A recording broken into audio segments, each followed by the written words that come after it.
I hadn't long impaled my forearm at midwinter 2020. At the winter solstice, in fact, and was recovering from that trauma over Christmas. And whilst at the table, Sarah asked what became of that little fairy whom we knew at Glastonbury.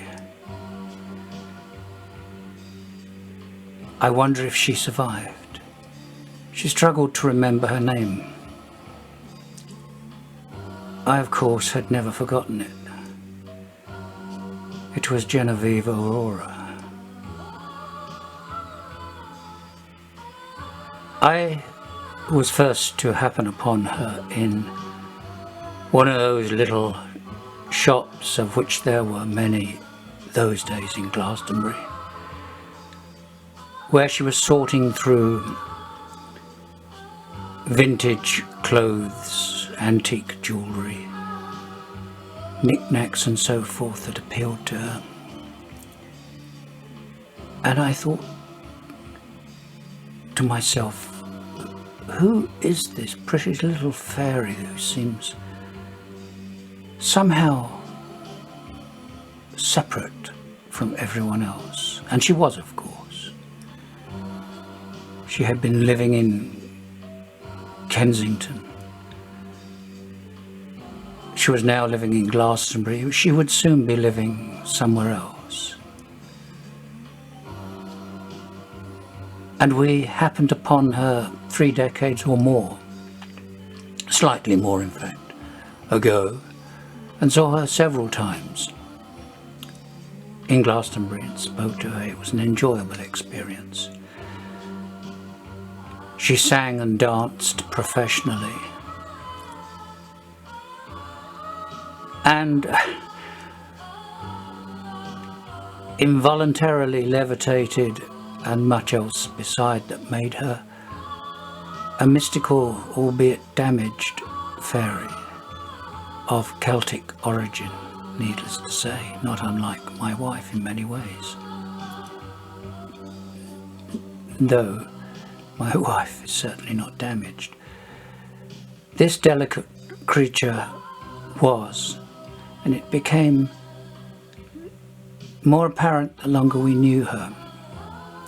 And we knew her certainly from the turn of the 90s, when Glastonbury was still visible. The veil had not yet fallen. Until the last time when she visited us at our Hertfordshire cottage at the end of October in 1993. We would only remain there a few more months ourselves. We didn't see her again after that. But we felt a closeness, because she was very different, artistic.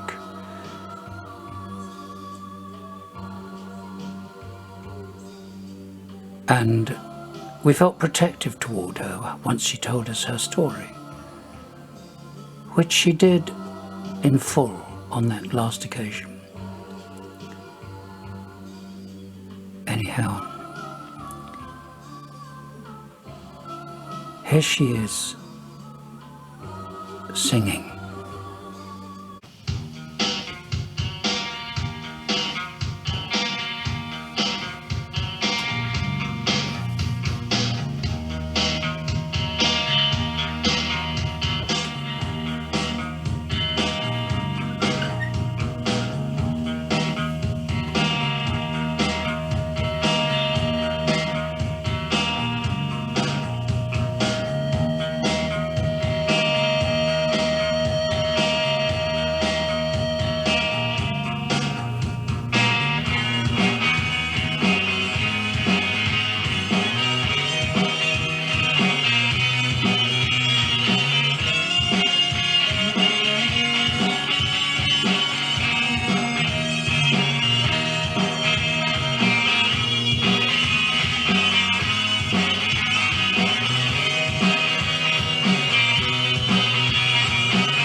It's been, since we last saw you at Easter 1991, it's been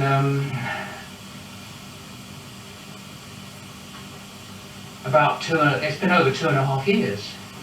Yes. I don't know. I'm sorry. But when we last heard, when we heard from you at one point after that, you were having demo tapes. Oh, those, right, yes. Well, I had my lovely letters back from WEA. I didn't bring them, but I had one. And I had another letter from a company, smaller, called Butterplate. Oh, right. Company. Yeah. Both of them wanted to see my band. And really, I went in to have coffee in WEA, but I didn't have a band, Sean. I did it at home on my own with a portrait studio. And so I just wanted to see how acceptable it could be. Oh, right. Do you still have a portrait studio? Yes, I still have it. Although my friend Ian and my brother... If you don't mind me saying so, of course, our conversation wasn't very long, but it was nevertheless established. When? In Glastonbury. Oh, I never forgot you. Your voice on the telephone and now is more pronounced Welsh. Because I have been most of it after Glastonbury. Would you accept that you have become more Welsh sounding? I hope so.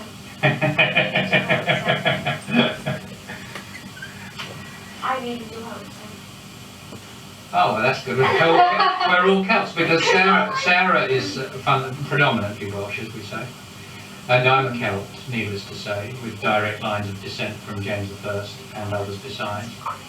Sarah's descended from Charles II and Lucy Walters, who was a Celt, of course. You know Lucy Walters was a Celt, don't you? Yes.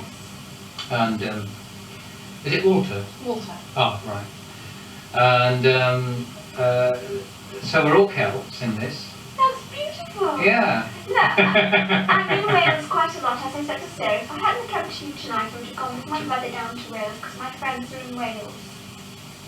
Really? Or, well, All your no, British not all of friends? them. No. I've got about 4 people in London that I acquaint myself with, that I see occasionally. And I love them very much, very nice. And have 3 in Scotland, 2 in Ireland. No. What 2 in Ireland. occupations would you say that the They're all London one? British. Oh, the London Yeah. music. Are they? Music. Most of my friends sing music, but in Wales, not music. Lovely, normal people. And then a lot of aristocratic friends, but not music, fun. Mm. And I don't care who has what profession, but whoever gets me along my life, and that makes me think, oh, they're really nice. As they are, they can, you know. It's not to me who's the Yeah. You look more pronounced. You manage to like Have you enough light, or would you like a bit more light? Oh, no, it's fine. Is it? Now, Thank you, your Sarah. Okay. your appearance is markedly more Welsh. Last time it was more a sort of flower child in a way, with a touch of antique something. Well, usually, you see, the thing is, I won't go into my trunks anymore and get my clothes out because they're waiting to go to America and they're lined up like little coffins in my room and I won't go in the trunks. Once I go in, all my lovely flowery clothes are still in there. But I just wear regular clothes, you know, because I need to go into the trunk. If I go into that trunk, I feel as if I'm not going back to America, so I don't go in the trunk. Right. That's fair enough. Would you like tea or would you like a glass of wine? Oh, I'd like a cup of tea. Cup of tea. What kind of tea would you like? Regular tea, do you want? Yeah. Regular? Okay. Are you sure you don't want a drop of homemade wine? Well, maybe a cup of tea I'd like. Would you like a cup of Okay. tea? Don't let that freeze up. No, I mean. Okay. I just want to get the beginning of a series tape, so I'll just put it on visual, just for a second. It's only for 5 minutes. I love all it. I'm going to have to ask you some questions later. Oh, bit fire ahead. Brilliant.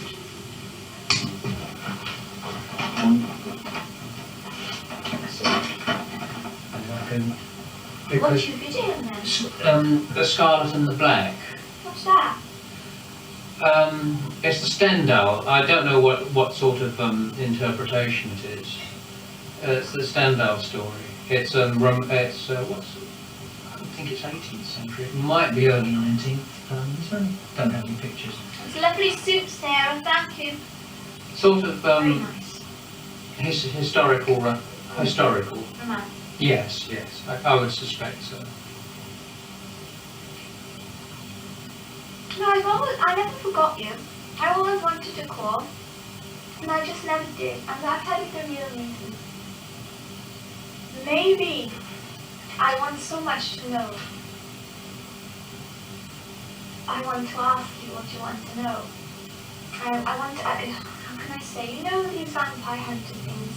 I want to know what you don't like about them. And this is what I want to tell you some things. I just need to know, that's what I need to know. Why, have you read something of No, because I could never find it. I went to look.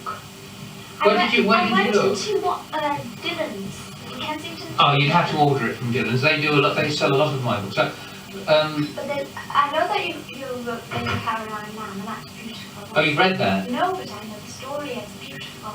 Ah, And I remember you telling me that you wrote. yes, the only biography in print. I shall try and get that because I think it's. I'd love to read it. Would you? Glass of wine? Please. The books in print, and I have 3 titles that are currently in print at the moment, are available from sort of shops like Watkins and Cecil Court. Yeah. And Are they? Oh. not the Caroline Lamb, because they weren't really interested in that. But a lot of places order them for people. Dillons and Smiths and Waterstones, they would have to order it. So beautiful, isn't it, this picture? That's so beautiful. Says the man. So it is you.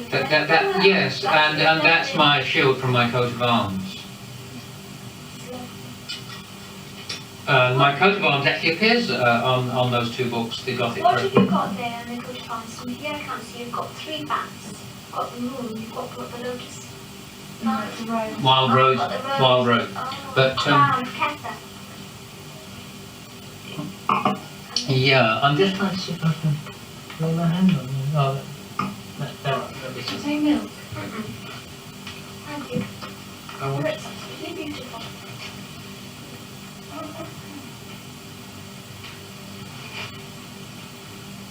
I'd have to go and get you a copy show. But on the title page of those two books, the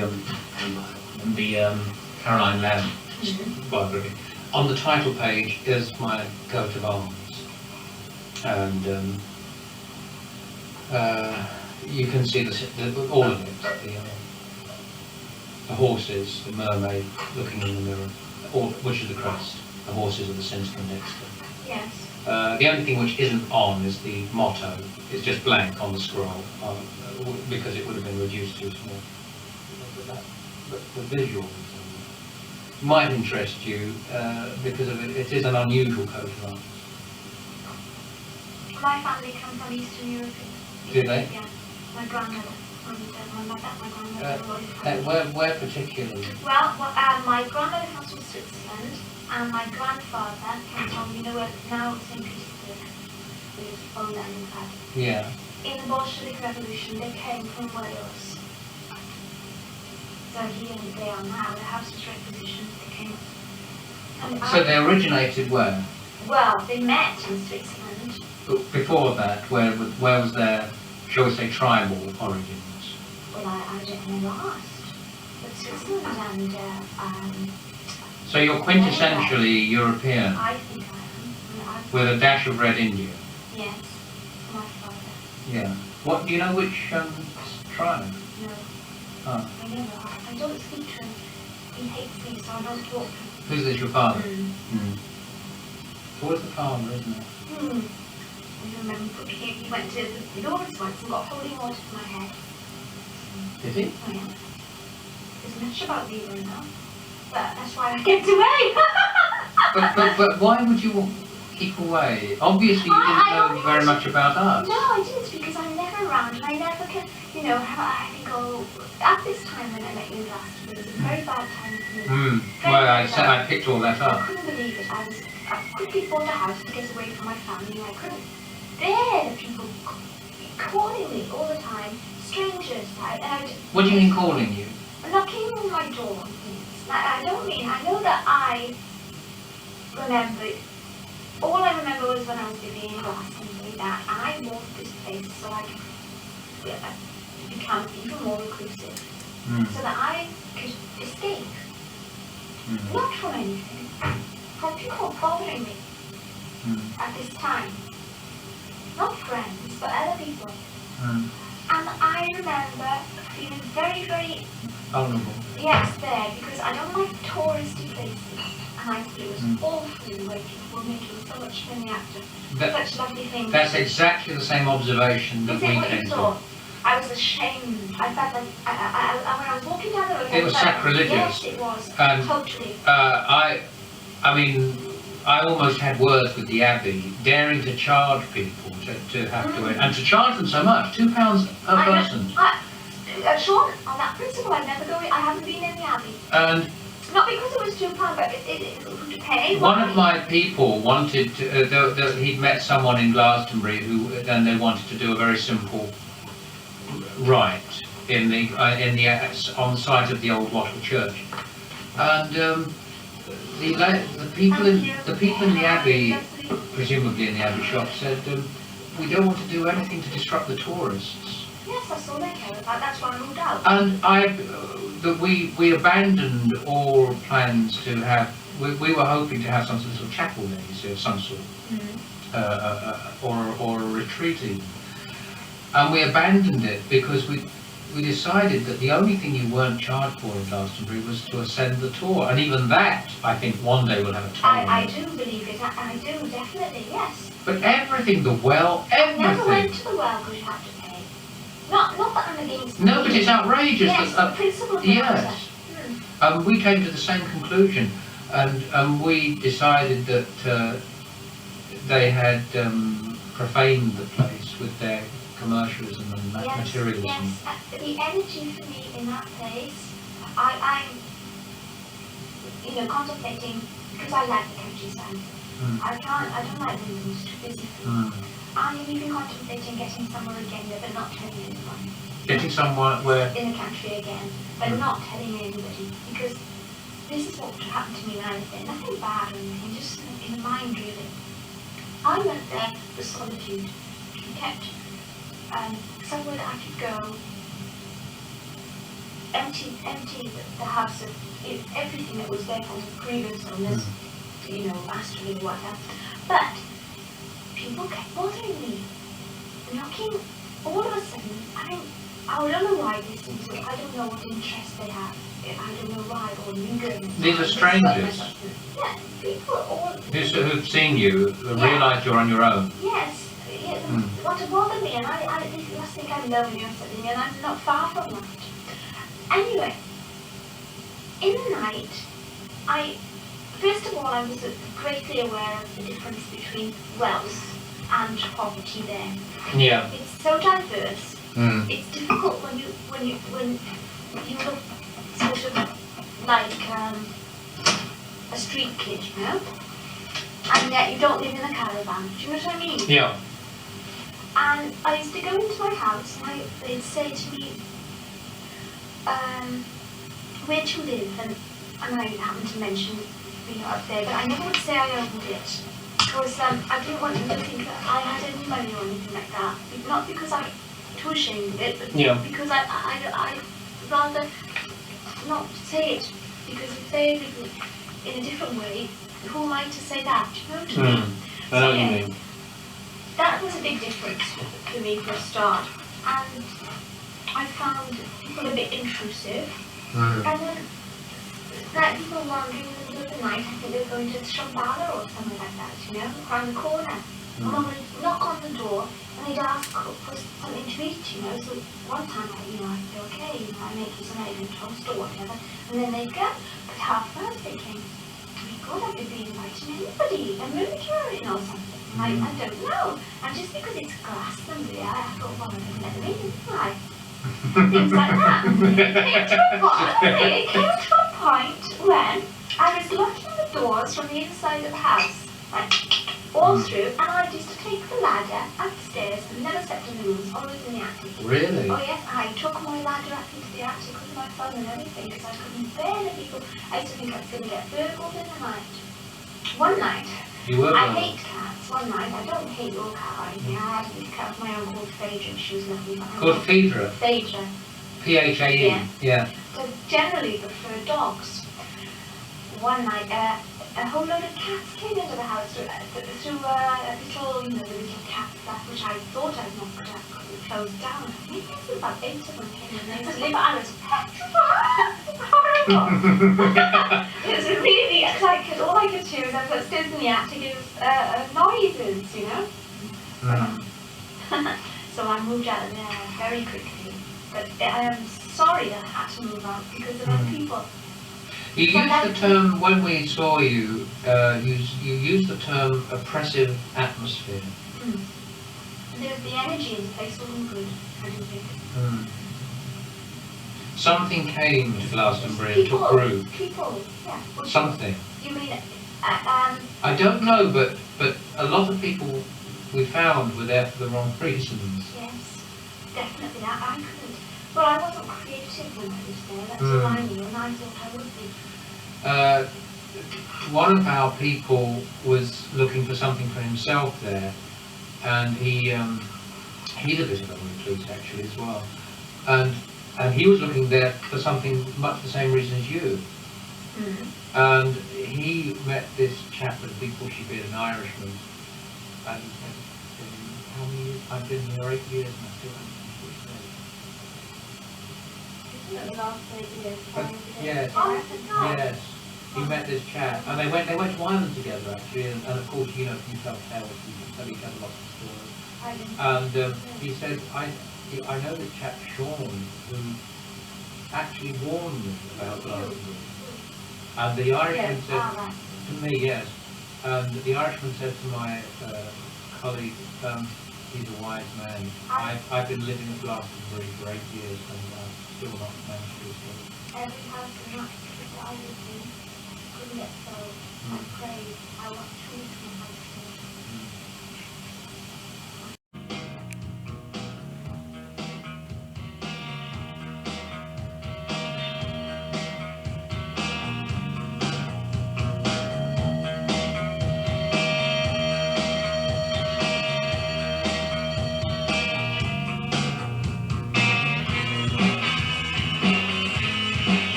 up this life of pleasure where you want to.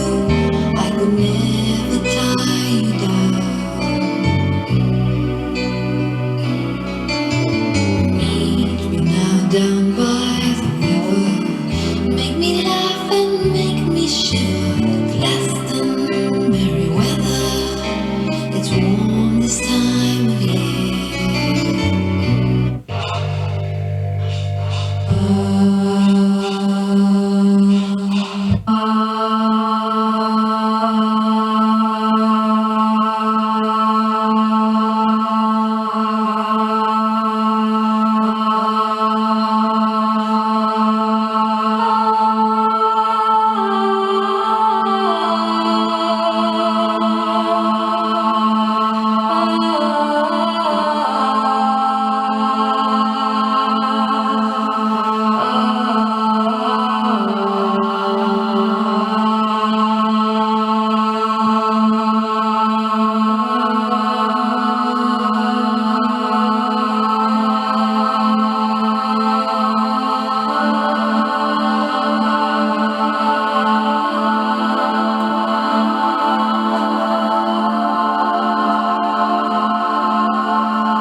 And where